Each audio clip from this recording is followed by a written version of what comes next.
अब आता है कंट्रोल सिस्टम का chapter 12 that is controller and compensator. ठीक है, तो कंट्रोलर एंड कॉम्पेंसेटर है क्या? तो बेसिकली दोनों एक ही चीज़ है। ठीक है, डेफिनेशन क्या होता है? तो controller and compensator is a device which is used for improving the performance of transient response और steady state response as per the requirement. ठीक है, दोनों का एक ही डिफिनेशन होगा। पर्पस क्या होता है लगाने का? तो कंट्रोलर एंड कॉम्पनसेटर लगाने से हम लोग स्टेबिलिटी को इम्प्रूव करते हैं, या फिर तो जिस प्रकार का आउटपुट हमें चाहिए, जिस प्रकार का स्टेबल आउटपुट हमें चाहिए, उस टाइप का स्टेबिलिटी हम लोग कंट्रोलर एंड कॉम्पनसेटर के थ्रू कर सकते हैं। ठीक है, मॉडिफाई कर सकते हैं या इम्प्रूव कर सकते हैं।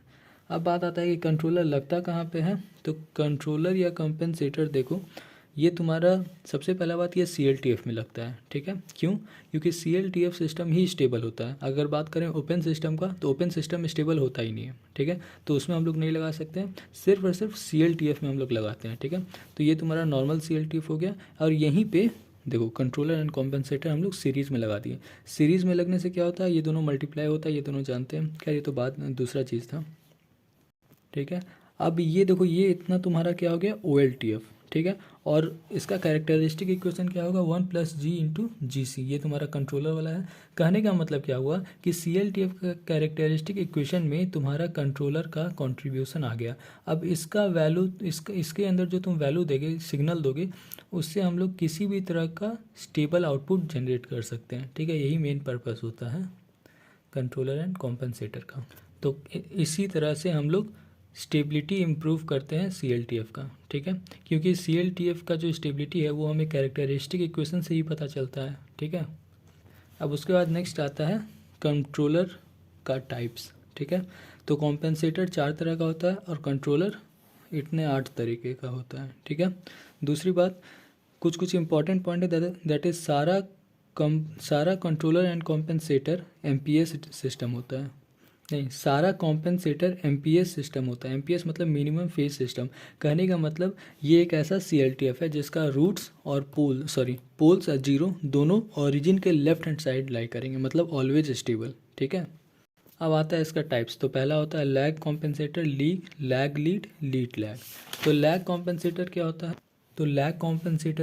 तो नाम से ही समझ में आ रहा है कि ये लैग करवाता है। ठीक है, और ये एक ऐसा कॉम्पेंसेटर है जो कि लैग करवाता है। किसको लैग करवाता है? तो आउटपुट वोल्टेज को। किससे लैग करवाता है? तो आउटपुट करंट से। ठीक है, ये मतलब हुआ लैग कॉम्पेंसेटर का।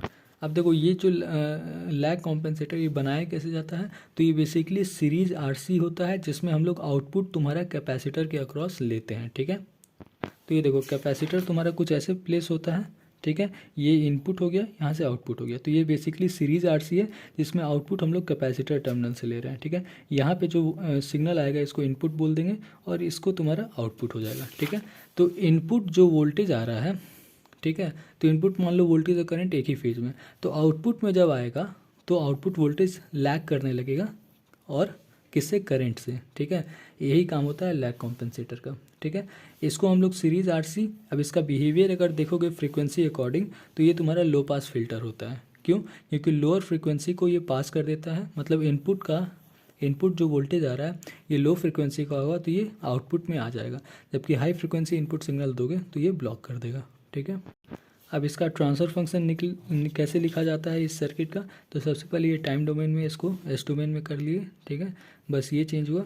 उसके बाद हम लोग वोल्टेज डिवाइडर रूल से ऐसे लिख सकते हैं। ठीक है, अब इसी में तुम इनपुट वोल्टेज को अगर इधर लेते आओगे तो आउटपुट अपॉन इनपुट को ही ट्रांसफ़र फंक्शन बोलते हैं। ठीक है, तो ये रिप्रेजेंटेशन आ गया। उसके बाद लो फ्रिक्वेंसी और हाई फ्रिक्वेंसी में करके देख लो तो तुम्हारा ये लो पास फिल्टर आएगा। ठीक है, मतलब लो पास फिल्टर को ही हम लोग लैग कॉम्पेंसेटर बोलते हैं। ठीक है, ये लैग कॉम्पेंसेटर एक हार्डवेयर होता है जिसमें R और C कुछ इस प्रकार से रहता है, और कैपेसिटर के अक्रॉस हम लोग वोल्टेज लेते हैं। ठीक है, ये हो गया। अब इसके बाद नेक्स्ट हम लोग क्या करते हैं? ये हो गया इसका स्टैंडर्ड सर्किट डायग्राम। ठीक है, नेक्स्ट हम लोग फ्रीक्वेंसी रिस्पॉन्स देखते हैं। फ्रीक्वेंसी रिस्पॉन्स मतलब बोडे प्लॉट में जो पढ़े थे। ठीक है। तो अगर तुम इस ये देखो इसका ट्रांसफ़र फंक्शन हो गया, ट्रांसफ़र फंक्शन में जो जे ओमेगा पुट कर दोगे तो कुछ ऐसा ट्रांसफ़र फंक्शन आएगा। और चूंकि ये कॉम्प्लेक्स फॉर्म है तो इसका मतलब इसका मैग्नीट्यूड भी होगा और एंगल भी होगा। देखो सेम वही बोडे स्टाइल है, ठीक है। उसमें हम लोग मैग्नीट्यूड प्लॉट करते थे और एंगल प्लॉट करते थे। तो मैग्नीट्यूड का हमें कोई लेना देना नहीं है, क्या है कि ये जो लैग कॉम्पेंसेटर है ये एंगल के साथ पूरा खेला करता है, ठीक ना। मैग्नीट्यूड का कोई लेना देना नहीं है, सिर्फ एंगल हमें चाहिए। तो हमने सिर्फ एंगल ले लिया। एंगल अब इसका एक्सप्रेशन क्या होगा, सिंपल इसका तुम्हारा जो एंगल होगा टैन ऊपर चला के माइनस चल जाएगा, ठीक ना। तो एंगल हमें कुछ ऐसा मिल रहा है, ठीक है। कहने का मतलब फ्रीक्वेंसी जब तुम बढ़ा रहे हो और इन्फाइनाइट तक ले जाओगे तो एंगल तुम्हारा घट रहा है और जीरो से डिक्रीज हो रहा है और सारा एंगल निगेटिव आ रहा है, ठीक है। तो इसका मतलब क्या हुआ कि लैग कॉम्पनसेटर हमेशा निगेटिव एंगल देता है, ठीक है। अब तुम समझ कोऑर्डिनेट सिस्टम में आ जाओ। तुम्हारा लैग कहाँ आता था, नीचे आता, सॉरी निगेटिव एंगल कहाँ आता था, नीचे आता था।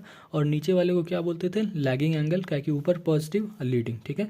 तो इसका मतलब क्या हुआ कि कोई चीज़ लैग कर रहा है, ठीक है। अब बात आती है कि कैपेसिटर में क्या चीज़ लैग करता है। तो कैपेसिटर में बाय डिफ़ॉल्ट वोल्टेज 90 डिग्री से लैग करता है, लेकिन वो तुम्हारा आइडियल कैपेसिटर, ये तुम्हारा चूँकि आइडियल नहीं है, प्रैक्टिकल है, क्योंकि इसमें एक रजिस्टर भी लगा हुआ है। तो कैप यहाँ पे वोल्टेज लैग करेगा, लेकिन 90 से नहीं, कुछ डिग्री से लैग करेगा, ठीक है। तो वही काम तुम्हारा लैग कॉम्पनसेटर कर रहा है। इसका वैल्यू हमेशा नेगेटिव आएगा, मतलब यही बता रहा है कि यहाँ पे वोल्टेज तुम्हारा करंट से लैग करेगा, ठीक है।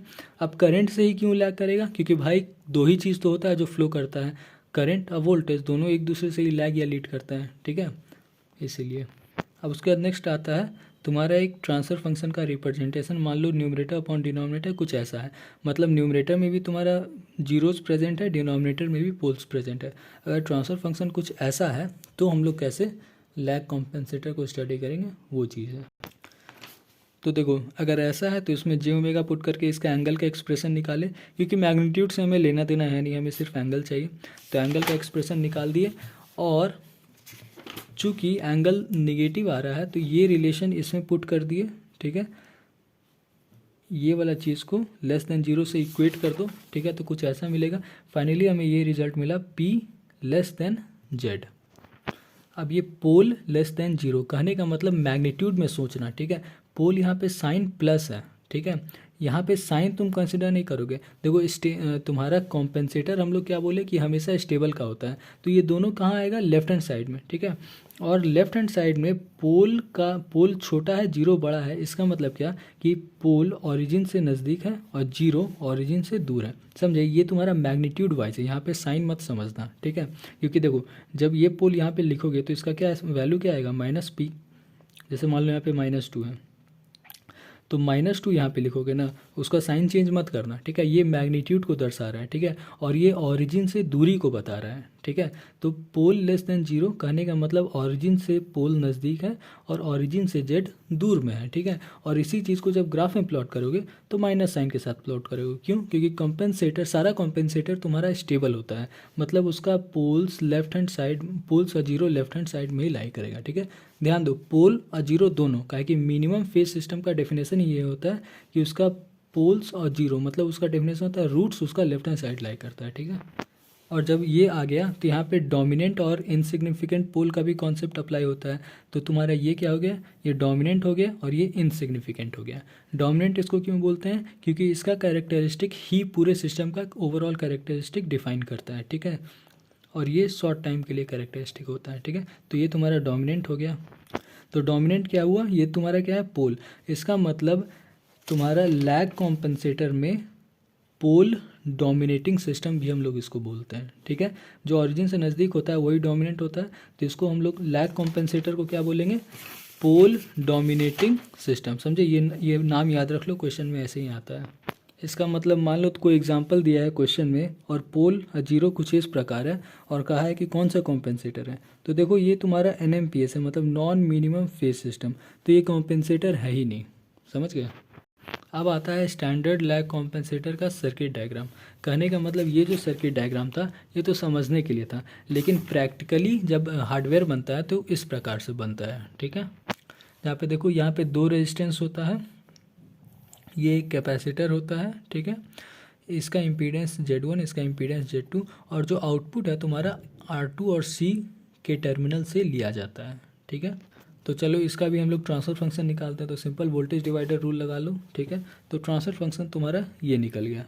ठीक है, सॉरी ये निकल गया। अब यहाँ पे हम लोग क्या करते हैं, कुछ एजम्पशन मान लेते हैं। ठीक है, दैट इज़ R2 और C। ये क्या है, ये तो तुम्हारा क्वेश्चन से मिलेगा, तो इसको कम्प्लीटली टाउ मान लिए। ठीक है, और R1 plus R2 divide by R2 इसको हम लोग बीटा मान लिए। ठीक है, बीटा क्या हो गया, लैग कॉम्पेंसेटर का कोएफिशिएंट, ये इसका यूनिक है, लैग कॉम्पेंसेटर का कोएफिशिएंट है। ठीक है, तो इसको कुछ इस फॉर्म में हम लोग रख दिए, तो तुम्हारा ट्रांसफ़र फंक्शन इस फॉर्म में आ गया। तो ये कर क्या रहे हैं, बेसिकली फार्मूला बनाने के लिए ये चीज़ कर रहे हैं। ठीक है, तो ये तुम्हारा हो गया न्यूमरेटर, मतलब इसका रूट्स को हम लोग 0 कहेंगे। तो देखो इसका रूट्स जब हम लोग प्लॉट किए तो देखो ये आ गया, मतलब दूर में, और ये हो गया पोल, तो इसका रूट्स को जब प्लॉट किए तो ये चीज़ आएगा। ठीक है, अब एग्जैक्टली हमें पता कैसे चला कि भाई पोल इधर ही आ रहा है, 0 उसके बाद आ रहा है, ये इधर भी तो आ सकता है। तो भाई इसका चीज़ तुम यहाँ पे देखो, कॉन्सेप्ट याद रखना, लैग कॉम्पेंसेटर को पोल डोमिनेटिंग सिस्टम कहते हैं, मतलब उसका पोल ओरिजिन से नज़दीक होगा और 0 उसका ओरिजिन से दूर होगा। ये कॉन्सेप्ट है, समझे, तो इसीलिए हम लोग ऐसे कर दिए। ठीक है, और दूसरी बात, ये जो चीज़ है, ये जब करोगे कैलकुलेट तो बीटा हमेशा 1 से बड़ा आता है। ठीक है, ये बस याद रखना, समझे, क्वेश्चन सॉल्विंग में हेल्प करेगा।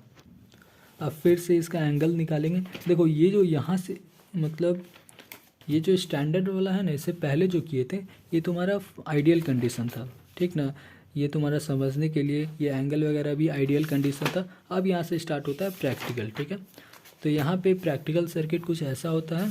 ठीक है, उसका ट्रांसफ़र फंक्शन हम लोग निकाल लिए, कुछ इस फॉर्म का था। S is equal to j omega put करो, क्योंकि हमें एंगल चाहिए, मतलब फ्रीक्वेंसी रिस्पांस से अगर हम एंगल निकालना चाहें तो। ठीक है, ये दूसरा स्टाइल है, फ्रीक्वेंसी रिस्पांस वाला स्टाइल। ठीक है, तो एंगल निकालोगे, ये एक्सप्रेशन आएगा। अब ये एक्सप्रेशन आ गया। ठीक है, अब हमें क्या चाहिए, ओमेगा और टाउ का वैल्यू पता रहेगा तो हम एग्जैक्ट एंगल भी निकाल लेंगे। ठीक है, अब हमें इसका मैक्सिमम एंगल चाहिए। ठीक है, तो मैक्सिमम एंगल का तरीका क्या होता है, डिफ्रेंशिएट करके 0 से इक्वेट करो। ठीक है, जो एक्सप्रेशन आएगा तो उससे हमें ये पता चलेगा कि मिनिमा या फिर तो मैक्सिमा एग्जिस्ट कर रहा है। ठीक है, अब तरीका यही है, और सेकेंड टाइम डिफ्रेंशिएट करोगे तो पॉजिटिव आएगा तो मिनिमा, निगेटिव आएगा एक्सप्रेशन तो मैक्सिमा हुआ है। ठीक है, ये तरीका होता है। तो अब हम यहाँ पे मैक्सिमा वैल्यू निकाल ही रहे हैं, तो हम लोग डिफ्रेंशिएट करके चेक क्यों करेंगे, हमें तो पता है मैक्सिमा आ रहा है। ठीक है, तो हम फर्स्ट टाइम डिफ्रेंशिएट करते हैं, क्योंकि फर्स्ट टाइम डिफ्रेंशिएट करने से जो एक्सप्रेशन आता है वो मैक्सिमम या मिनिमम वैल्यू होता है, लेकिन हम लोग को पता है कि यहाँ पे मैक्सिमम हो रहा है, तो ये वैल्यू, मतलब हमें सेकंड डिफरेंशियल करने की रिक्वायरमेंट नहीं है। ठीक है, तो इसको एक बार डिफ्रेंशिएट किए तो हमें ऐसा कुछ एक्सप्रेशन आया। ये जो ओमेगा है ये तुम्हारा एंगुलर फ्रीक्वेंसी है, दैट इज़ 1/τ√b। ये एक्सप्रेशन याद रख लो, एंगुलर या फिर नेचुरल फ्रीक्वेंसी, और इसी फ्रीक्वेंसी पे मैक्सिमम एंगल एग्जिस्ट करेगा। ठीक है, मैक्सिमम एंगल बोलने का मतलब क्या हुआ कि ये लैग कॉम्पेंसेटर क्या करता है, लैग करता है, मतलब इस फ्रीक्वेंसी, मतलब इनपुट का, देखो ये जो इनपुट वोल्टेज है, इस इनपुट वोल्टेज का ये फ्रीक्वेंसी दोगे तो सबसे मैक्सिमम, सबसे बड़ा एंगल से वोल्टेज तुम्हारा लैग करेगा, किससे, करंट से। ठीक है, ये चीज़ है। अब क्या कर रहे हैं हम लोग, ये तो फ्रीक्वेंसी हो गया, अब हम लोग वो मैक्सिमम एंगल भी निकालेंगे। ठीक है, तो ये फ्रीक्वेंसी को इसमें पुट कर देना है बस, तो फ्रीक्वेंसी को पुट करें तो ये एक्सप्रेशन आया।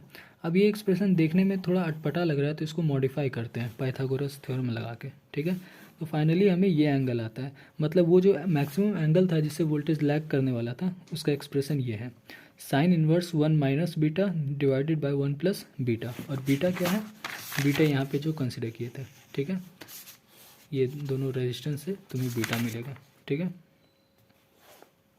और ये एंगल जब तुम निकालोगे तो ये हमेशा निगेटिव आएगा। क्यों, क्योंकि लैग कॉम्पनसेटर में जो शब्द है लैग, उसका मतलब ही है कि लैग करेगा, और लैग करता हुआ एंगल निगेटिव होता है। ठीक है, फिर आता है इसका फ्रीक्वेंसी रिस्पांस का ग्राफ कैसा होगा। तो भाई देखो, ये जो आरसी नेटवर्क है इसमें सिर्फ और सिर्फ एक ही कैपेसिटर है। ठीक है, अगर स्टैंडर्ड भी देखोगे तो एक कैपेसिटर मतलब एक एनर्जी स्टोरिंग एलिमेंट, मतलब सिंगल फर्स्ट ऑर्डर। ठीक है, और फर्स्ट ऑर्डर का फ्रीक्वेंसी रिस्पांस कुछ इस प्रकार से होता है। ठीक है, मतलब लो पास फिल्टर का फ्रीक्वेंसी ऐसे ही स्टार्ट हुआ मैक्सिमम से और फिर घटते गया। ठीक है, ये तुम्हारा फ्रीक्वेंसी मैग्नीट्यूड रिस्पॉन्स है, मतलब starting frequency that is 0 frequency पे हाईएस्ट मैग्नीट्यूड होगा, फिर जैसे जैसे फ्रीक्वेंसी बढ़ाओगे मैग्नीट्यूड घटते जाएगा। तो ये हो गया। उसके बाद बोडे प्लॉट से क्या रिलेशन है, तो देखो बोडे प्लॉट, मान लो कोई सिस्टम है जिसका बोडे प्लॉट ऐसा है, मान लो कोई नहीं, ये तुम्हारा इसी सर्किट का समझे, सीरीज आरसी सर्किट का ही बोडे प्लॉट ऐसा है। तो इसमें जो तुम्हारा फ्रीक्वेंसी आया ये तुम्हारा ओमेगा नॉट है, मतलब कॉर्नर फ्रीक्वेंसी है, समझे, इसी फ्रीक्वेंसी पे कॉर्नर फ्रीक्वेंसी आ रहा है। तो मान लो इस चैप्टर कंट्रोलर एंड कॉम्पेंसेटर में पूछता है कॉर्नर फ्रीक्वेंसी के बारे में, तो ये फ्रीक्वेंसी होगा, ठीक है। और इस फ्रीक्वेंसी पे जो मैक्सिमम एंगल आया है ना, वो तुम्हारा ये वाला है, ठीक है। इसका मतलब बोडे प्लॉट से भी क्वेश्चन आ सकता है कुछ इस प्रकार से, ठीक है। तो ये बस याद रखने का था कि यही तुम्हारा कॉर्नर फ्रीक्वेंसी होता है और इस कॉर्नर फ्रीक्वेंसी पे ये एंगल होता है, ठीक है। अब उसका नेक्स्ट आता है लीड कॉम्पेंसेटर। लीड सबसे ही पता चल रहा है कि ये भी तुम्हारा आरसी कैपेसिटर ही होता है, सीरीज आरसी सर्किट ही होता है, लेकिन इसमें वोल्टेज हम लोग आर के अक्रॉस लेते हैं, ठीक है। लीड कहने का मतलब क्या हुआ कि ये तुम्हारा आउटपुट वोल्टेज में लीड करवा देगा, मतलब आउटपुट वोल्टेज करंट से लीड करेगा, ठीक है। तो इसमें भी सब कुछ सेम वही होगा, इसका भी तुम, ये सर्किट हो गया, इसका ट्रांसफर फंक्शन हो गया, लो फ्रीक्वेंसी हाई फ्रीक्वेंसी जब दिए तो ये तुम्हारा हाई पास फिल्टर आता है, मतलब लो फ्रीक्वेंसी सिग्नल को स्टॉप कर देगा, हाई फ्रीक्वेंसी सिग्नल को पास करने देगा, ठीक है। इसका एंगल निकालोगे तो पॉजिटिव एंगल आएगा, ऑब्वियसली नाम है लीड कॉम्पेंसेटर, तो लीड वाला एंगल पॉजिटिव ही होता है, क्योंकि कोऑर्डिनेट सिस्टम से ही समझो, ठीक है। पॉजिटिव एंगल इसका हमेशा आता है, ठीक है। और सब कुछ यहाँ पे सेम है, ये बस डिफरेंस है, दैट इज इसका पोल जीरो का प्लॉटिंग, ठीक है। तो इसमें क्या है कि पोल तुम्हारा ऑरिजिन से दूरी पे है और जीरो ऑरिजिन से नज़दीक पे है, ठीक है। तो इसमें डोमिनेंट कौन सा हो गया, तो जीरो। तो लीड कॉम्पेंसेटर को डोमिनेंट जीरो सिस्टम भी बोला जाता है, ठीक है, क्योंकि जो ऑरिजिन से नज़दीक होता है उसी को बोलते हैं डोमिनेटिंग। जबकि तुम्हारा लैग कॉम्पेंसेटर में क्या था, इसका अपोजिट था, ठीक है। तो ये ध्यान में रख लो। अगेन ये भी तुम्हारा स्टेबल होता है, ये भी तुम्हारा मिनिमम फेज होता है, सारा कॉम्पेंसेटर मिनिमम फेज होता है, ठीक है। अगर इसका स्टैंडर्ड प्रैक्टिकल सर्किट का बात करें तो कुछ इस प्रकार का सर्किट होता है। यहाँ पे तुम्हारा कौन सा कोएफिशिएंट होता है, तो यहाँ पे अल्फ़ा आता है, ठीक है। ये अल्फ़ा ये होता है और टाउ का वैल्यू, अब ये चीज़ बस याद रखने के लिए, ठीक ना। इसका भी अगर तुम स्टैंडर्ड सर्किट का भी ट्रांसफ़र फंक्शन निकालोगे तो कुछ इस प्रकार से आएगा। अब इसमें देखो, इसमें जो ये अल्फ़ा है, इसमें बुक वाले क्या करते हैं कि एक इक्वलाइजर सर्किट लगाते हैं जिसमें 1/अल्फ़ा करते हैं और इसी ब्लॉक के आगे लगा देते हैं, ठीक है। इसी के आगे लगा दिए तो ये मल्टीप्लाई होता है, तो ये कैंसिल हो गया, ठीक है। तो बुक में सिर्फ ये एक्सप्रेशन लिखा जाता है। क्यों करते हैं ऐसा, तो ऐसा करने का रीज़न ये है कि इसका जो बॉडी प्लॉट है ना, ये जीरो से स्टार्ट होने लगता है ऐसा करने पे, ठीक है। और अगर इसको नहीं हटाएंगे तो ये माइनस कहीं से स्टार्ट होगा, ठीक है, ठीक है। अब अगेन ये तुम्हारा एक ही एनर्जी स्टोरिंग एलिमेंट है, तो इसका अगर फ्रीक्वेंसी रिस्पॉन्स देखोगे तो फर्स्ट ऑर्डर का कुछ इस प्रकार आता है, हाई पास फिल्टर, ठीक है। इसमें भी तुम्हारा बॉडी प्लॉट से रिलेशन है, ओमेगा नॉट आता है और इसमें 5x आता है, ठीक है। 5x का एंगल वही होता है जो वहाँ पे निकाले थे, बस वहाँ पे जो बीटा था वो यहाँ पे अल्फ़ा हो जाएगा, ठीक है। और अल्फ़ा का फॉर्मूला क्या है, ये चीज़, ठीक है। और ओमेगा नॉट तुम्हारा सेम जो वो था वही सेम यहाँ पे आ गया, बस इस यहाँ पे जो बीटा था वो यहाँ पे अल्फ़ा हो गया, ठीक है। अब ये सर बताएं कि ट्रांसफ़र फंक्शन को कैसे तुम डिड्यूस कर सकते हो। जैसे यहाँ पे देखो एस, ये कोई इस स्टाइल का है, ठीक है। ए अभी तुमको पता है, क्वेश्चन में दिया हुआ है, तो तुम ऐसे देख के बता सकते हो कि अच्छा ये लैग कॉम्पेंसेटर है, ये lead. Basically pole zero plot करो, अगर पोल तुम्हारा ऑरिजिन से नज़दीक आया, मतलब पोल डोमिनेटिंग पोल है, तो ये लैग कॉम्पेंसेटर होगा। अगर पोल दूरी में है तो ये लीड कॉम्पेंसेटर होगा, ठीक है। यही बोडे का स्टाइल अगर करना है तो बोडे का स्टाइल देखो ये वाला था, एस तुम्हारा इंडिविजुअल रहेगा, मतलब एस का कोएफिशिएंट 1 रहेगा, और ऐसे कर दोगे तो यही तुम्हारा ओमेगा बन जाता था, ठीक है। तो बोडे स्टाइल में अगर करोगे तो वो भी कर सकते हो, ये सब कुछ नहीं, बस फॉर्मूला इधर से उधर किया हुआ और कुछ नहीं। उसके बाद नेक्स्ट आता है लैग लीड कॉम्पेंसेटर, ठीक है। ठीक है।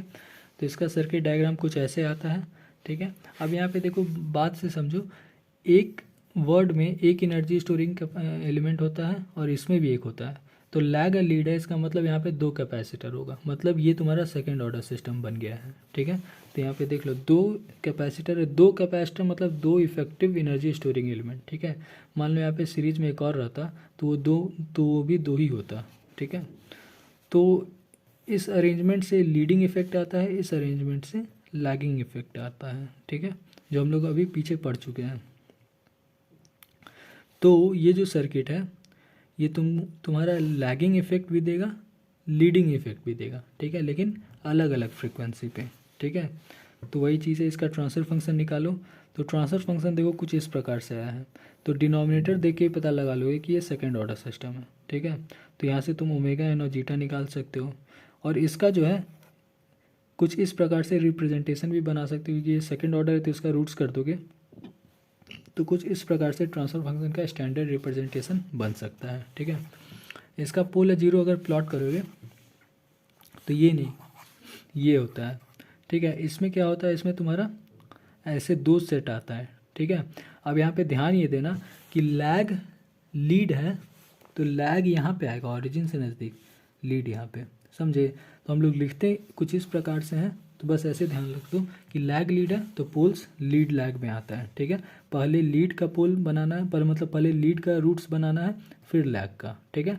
अब तुम बस ये ध्यान में रखना कि लीड में पोल दूरी पे रहता है, मतलब ऑरिजिन से दूरी पे, और लीड में पोल जीरो नज़दीक होता है। वही लैग का बात करें तो लैग में पोल नज़दीक होता है ऑरिजिन से, जीरो दूरी में होता है, बस ऐसे ही याद करके बना देना है। या फिर एक और पैटर्न देखोगे तो लैग लीड कॉम्पेंसेटर में जीरो सटा हुआ होता है, पोल दूरी पे होता है, ठीक है। ऐसे भी याद कर सकते हो, याद नहीं, बेसिकली होगा क्या कि क्वेश्चन में ऐसे दिया रहेगा, यहाँ पे 2 पोल है, ये दिया, तो पूछेगा कि ये कौन सा कॉम्पेंसेटर है, ठीक है। तो वैसे तुमको पता करना होगा कि सिंपल यहाँ 2 जीरो है, 2 जीरो पास में है, मतलब ये लैग लीड कॉम्पेंसेटर है, ठीक है। अब फिल्टर बिहेवियर क्या, तो भाई देखो ये तुम्हारा बैंड सेकंड ऑर्डर जो होता है वो बैंड फिल्टर बन जाता है, ठीक है। तो इसका अगर तुम देखोगे लो फ्रिक्वेंसी पे, तो लो फ्रिक्वेंसी सिग्नल को ये पास कर देता है, कैसे, तो लो फ्रिक्वेंसी मतलब ओमेगा इज इक्वल टू 0, मतलब डीसी सिग्नल। अब डीसी सिग्नल में स्टेडी स्टेट बिहेवियर हमें दिखता है, ठीक है। तो स्टेडी स्टेट में कैपेसिटर तुम्हारा क्या हो जाता है, ओपन सर्किट हो जाता है। तो कैपेसिटर को ओपन कर दूँ तो देखोगे तुम कि इनपुट से जो वोल्टेज आ रहा है वो आउटपुट तक पहुंच जा रहा है, ठीक है। कैसे पहुंच जा रहा है, तो देखो ये ऐसे गया और सिंपल ऐसे पहुंच गया, ये बीच में ओपन सर्किट हो गया, तो लेकिन ये ऐसे जाएगा और आउटपुट से पाथ कंप्लीट करके ऐसे आ जाएगा, मतलब इनपुट सिग्नल आउटपुट तक पहुंच गया। इसका मतलब क्या हुआ कि ये लो फ्रिक्वेंसी सिग्नल को पास कर दिया, ठीक है। हाई फ्रिक्वेंसी देखेंगे तो हाई फ्रिक्वेंसी मतलब omega is equal to infinite, ठीक है। तो X C is equal to 1/ओमेगा सी, ऐसे करोगे तो ये जीरो आ गया। जीरो मतलब क्या हुआ, कैपेसिटर तुम्हारा शॉर्ट सर्किट हो गया। तो जब ये शॉर्ट सर्किट हो जाएगा तो भी तुम्हारा पहुंच गया, देखो ऐसे गया और ये भी शॉर्ट है, यहाँ पे रजिस्टर है, तो इसके लिए दोनों पाथ है, इधर भी जा सकता है, इधर भी जा सकता है, ठीक है। तो इसका मतलब इनपुट वोल्टेज आउटपुट तक चला गया, तो ये भी पास कर दिया, मतलब लो फ्रिक्वेंसी भी पास हो जा रहा है, हाई फ्रिक्वेंसी भी पास हो जा रहा है। तो फिर ब्लॉक कौन सा होगा, तो इन दोनों के बीच का जो फ्रिक्वेंसी होगा वो ब्लॉक होगा। मतलब हम लोग एक बार जीरो लिए और एक बार इन्फाइनाइट लिए, इससे बीच में बहुत सारा पॉजिटिव वैल्यू फ्रिक्वेंसी आएगा, तो वो क्या होगा, वो इसको ब्लॉक कर देगा, ठीक है। तो इसीलिए बोलते हैं बैंड स्टॉप फिल्टर, क्योंकि एक पर्टिकुलर फ्रिक्वेंसी रेंज को ये स्टॉप कर दे रहा है, समझे, इसीलिए बैंड स्टॉप, ठीक है। इसका डायग्राम देखोगे तो कुछ ऐसे, ये फ्रिक्वेंसी एक्सिस हो गया, तो लोअर फ्रिक्वेंसी को पास कर दे रहा है, हायर फ्रिक्वेंसी को भी पास कर दे रहा है, बीच में कुछ फ्रिक्वेंसी को रोक दे रहा है, ठीक है। तो इसका अगर फ्रिक्वेंसी रिस्पॉन्स देखोगे तो कुछ ऐसा आता है, ठीक है। ये तुम्हारा क्या है, यहाँ पे मैग्नीट्यूड है इस एक्सिस में डीबी में, और इसमें फ्रिक्वेंसी। तो जैसे जैसे फ्रिक्वेंसी बढ़ रहा है, मतलब इनपुट का सप्लाई का फ्रिक्वेंसी बढ़ा रहे हो तो मैग्नीट्यूड डाउन होते होते यहाँ पे जीरो आ गया, और फिर और बढ़ा रहे हो तो इंक्रीज़ होते होते फुल पे चला गया, ठीक है। बोडे स्टाइल में अगर देखोगे तो ये कुछ खास रिलेशन अभी समझ में नहीं आ रहा है, क्वेश्चन बनाएंगे तब समझ में आएगा। Lead lag compensator. तो इसका सर्किट डायग्राम कुछ ऐसा होता है, ठीक है। इसका अगर ग्राफ की बात पोल जीरो का बात करोगे तो इसमें देखो ये बिहेवियर है, इसमें पोल दोनों साथ में है और जीरो दोनों दूर में है, ठीक है। अगेन जैसे यहाँ पे लीड है लैग है, तो पहले उल्टा होता है, पहले लैग आता है फिर लीड आता है, ठीक है। इसका ट्रांसफर फंक्शन का स्टाइल कुछ ऐसा होता है। हाँ, इसमें एक और चीज़ है कि कभी कभी ऐसा हो सकता है कि जीरो एक ही मौजूद हो, ठीक है। तो उस कंडीशन में तुम्हें एक वर्चुअल जीरो एज्यूम करना होता है, ठीक है। फिल्टर बिहेवियर देखोगे तो लो फ्रिक्वेंसी मतलब डीसी सिग्नल, तो X C is equal to 1/ωc infinite मतलब ओपन सर्किट, ठीक है। तो लो फ्रिक्वेंसी को ये स्टॉप कर दे, क्योंकि देखो यहीं पे ओपन सर्किट हो गया, तो करंट तो आगे बढ़ेगा ही नहीं, ठीक है। अब इसको देखते कैसे हैं, तो देखने का तरीका समझो। देखो ये तुम्हारा यहीं पे ओपन हो गया, मतलब यहाँ से 0 एम्पियर, मतलब यहाँ पे 0 वोल्ट, ठीक है। यहाँ पे भी 0 एम्पियर गया, 0 एम्पियर गया, फिर यहाँ पे 0 एम्पियर गया, तो 0 एम्पियर जब गया तो यहाँ पे 0 वोल्ट आ गया। अब ये जो टर्मिनल है वो टर्मिनल यहाँ पे भी है, ठीक है, क्योंकि जो यहाँ का होगा वही यहाँ का होगा, ठीक है। क्यों? क्योंकि ये सेम है और ये दोनों इससे कनेक्टेड है, ठीक है। तो जो यहाँ के टर्मिनल है दैट इज 0 वोल्ट यहाँ पे आ गया, और यहाँ से आउटपुट कनेक्टेड है, मतलब आउटपुट को क्या मिल गया 0 volt. V output is equal to 0 मतलब स्टॉप, ठीक है। हाई फ्रिक्वेंसी अगर देखोगे उनमें शॉर्ट सर्किट, ठीक है। तो हाई फ्रिक्वेंसी में देखो ऐसे गया, हाँ ये देखो शॉर्ट सर्किट हो गया, तो यहाँ का वोल्टेज हो गया 0 वोल्ट, और ये जो वोल्टेज है वही तुम्हारा यहाँ पे वोल्टेज है, तो ये कंप्लीट 0 वोल्ट हो गया। और यहाँ पे जो वोल्टेज है इस टर्मिनल के पैरेलल में ही ये आउटपुट वोल्टेज है, मतलब आउटपुट वोल्टेज को भी 0 वोल्ट मिल गया, ठीक है। तो ये स्टॉप कर गया, ठीक है, 0 मतलब स्टॉप। तो ये दोनों लो फ्रिक्वेंसी और हाई फ्रिक्वेंसी दोनों को स्टॉप कर दिया, तो पास किसको करेगा, बीच वाले फ्रिक्वेंसी को, इसीलिए इसको बोलेंगे बैंड पास फिल्टर, मतलब बीच वाला फ्रिक्वेंसी में कोई ये पास कर दे रहा है, ठीक है। इसका बॉडी मतलब फ्रिक्वेंसी प्लॉट देखोगे तो कुछ ऐसा आएगा, ठीक है। इसी में तुम्हारा lower 3 dB higher 3 dB bandwidth यही सब होता है। ये 0 dB, ये 1/√2 dB। ये तुम्हारा बॉडी प्लॉट है, ये बॉडी मैग्नीट्यूड प्लॉट है, ठीक है। ऐसा ही सेम तुम्हारा सेकेंड ऑर्डर अंडर डैम्प्ड का भी फ्रीक्वेंसी रिस्पॉन्स ऐसा ही बनता है, ठीक है, जो हम लोग पहले पढ़ चुके हैं, चैप्टर 3 में पढ़े थे।